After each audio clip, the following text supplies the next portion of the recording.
I'm Sarah Powell.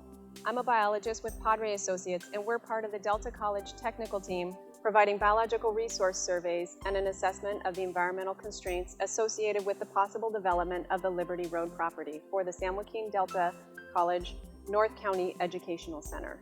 We're here at the Liberty Road property today to take you on a site tour and to introduce you to some of the site features that you've been reading about in the Engineering Feasibility Report and the Environmental Constraints Report. I'm Ryan Carroll. As the team civil engineer, I've been involved in evaluating the Liberty Road property's physical constraints and site conditions, expanding on a previously prepared study from 2006, which was published shortly after the district acquired the property. This new technical evaluation is focused on the feasibility of developing a new North County Center on the site with respect to access, traffic impacts, public services and utilities, and also the identification of known constraints and hazards on the property, such as flooding risks. As an introduction to the site, the property consists of over 140 acres of rural agricultural land with a history of farming, irrigation, mass grading, and previous land development efforts. Located in San Joaquin County, the site is uniquely situated in very close proximity to the city of Galt in neighboring Sacramento County. Generally speaking, the property is bounded by Liberty Road on the south, Lower Sacramento Road on the west, State Route 99 on the east, and the Dry Creek Riparian Corridor to the north. Direct access to State Route 99 at the adjacent Liberty Road interchange is a key feature of the site. The interchange is located near the southeast corner of the property. The Liberty Road property is actually comprised of three large underlying parcels, identified as Parcel A to the north and adjacent to Dry Creek, Parcel B in the central portion of the site, and Parcel C to the south, adjacent to Liberty Road. An unnamed seasonal tributary of Dry Creek crosses through the site across Parcel C and was used historically for water retention for irrigation purposes. As a part of our investigation, we've collaborated with the three public agencies that would be part of the future approvals of this project: the City of Galt, San Joaquin County, and the California Department of Transportation. All three agencies have provided positive initial feedback in terms of participation in our feasibility review. Discussions are currently in progress with the City of Galt for domestic water and sanitary sewer services.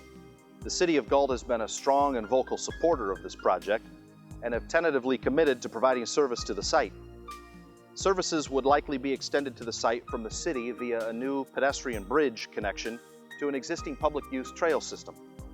City water and sewer services of sufficient size and capacity are existing near the intersection of Cost Road and South Lincoln Way, just across Dry Creek from the site.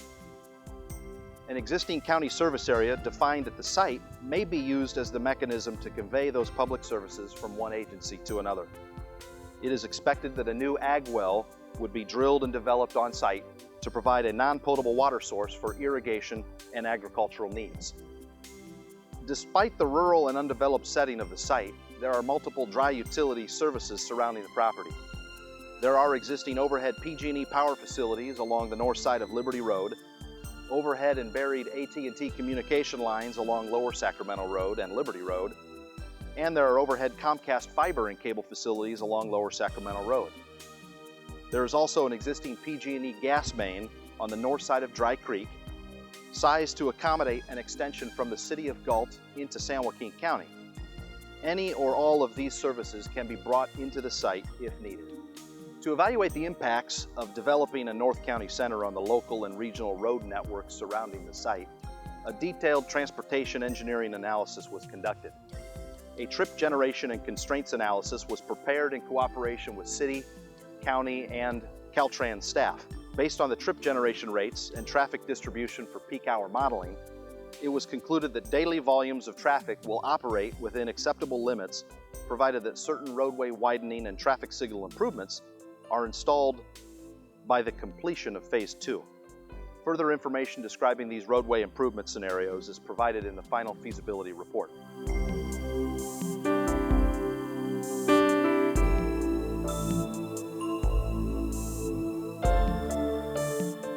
As part of the Environmental Constraints Report, Padre conducted an extensive literature review for the property. This included an analysis of the site history through a review of historic aerial photographs and historic topographic maps. The Liberty Road property has a long history in agricultural production. Structures previously occurred on the property on Parcel B. Historic aerial photos of the site indicate that Parcel B was in crop production as far back as the 1930s, and Parcel C has been in crop production since the 1960s. The earthen crossing of the unnamed tributary was created prior to 1964. The Liberty Road property has been the subject of an array of development proposals in the past 3 decades, including the proposed development of an RV park, commercial recreation complex, and several residential developments.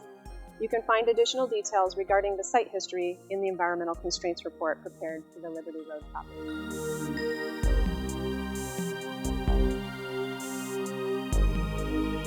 Padre Associates began the biological resource surveys to support the environmental constraints analysis in the fall of 2014. We conducted a preliminary wetland delineation on the site during winter and spring of 2015. The wetland delineation identified approximately 48 acres of wetlands on the site. The preliminary wetland delineation was submitted to the U.S. Army Corps of Engineers in July of 2015 with a request for a Corps verification and an approved jurisdictional determination. The approved jurisdictional determination was issued by the Corps in July of 2016, confirming 43 acres of federally jurisdictional waters of the U.S. and wetlands on the property that are regulated by the Corps under Section 404 of the Clean Water Act. Although only 43 acres of waters and wetlands fall within the federal jurisdiction of the Corps, the entire 48 acres of wetlands mapped on the site would be considered waters of the state, regulated by the Regional Water Quality Control Board. In addition, Dry Creek and the unnamed tributary are regulated by the California Department of Fish and Wildlife under the Lake and Stream Bed Alteration Program. As a result of the survey work conducted for the wetland delineation, Padre began a hydrology study on the property with the onset of the rainy season in 2015. The study was intended to determine areas that may provide suitable habitat for listed fairy shrimp and/or tadpole shrimp on the property. Early on in the hydrology study, fairy shrimp were observed in many of the features across the property. Padre requested authorization from the U.S. Fish and Wildlife Service to conduct protocol surveys for listed species of fairy shrimp and tadpole shrimp on the site. Protocol surveys consist of both wet season surveys and dry season surveys. The wet season surveys were conducted during winter and spring of 2016, followed by dry season sampling in May and September of 2016. The federally threatened vernal pool fairy shrimp was observed in 46 of the potential habitat features surveyed on the property. This makes up a total of 4.4 acres of vernal pool fairy shrimp occupied habitat on the site. In addition to the wetland delineation and the fairy shrimp surveys, Padre completed a review of the previous Phase 1 environmental site assessment, conducted a cultural resources record search for the property, and completed a review of the potential mitigation options for development of the Liberty Road property. Additional details can be found in the final environmental constraints report.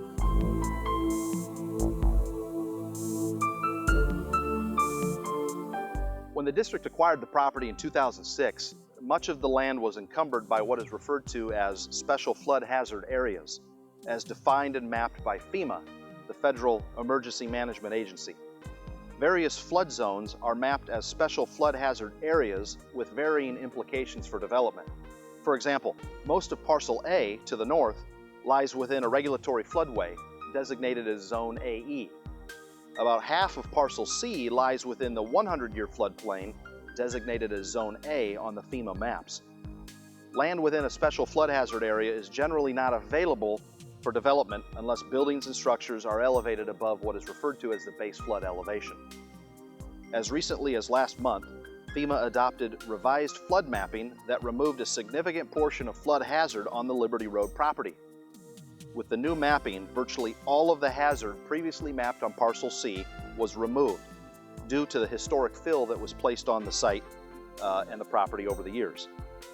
That elevated that ground to an elevation above that base flood elevation. Parcel A, however, remains in a floodplain due to its low-lying topography and proximity to Dry Creek. These mapping revisions are a significant enhancement to the feasibility of developing a new North County Center on the site.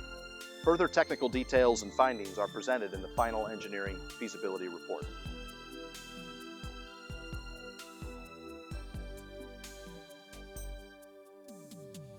Hi, I'm Eric Wool with LDA Partners. We've been reviewing the feasibility of the built environment here for the potential North County Center.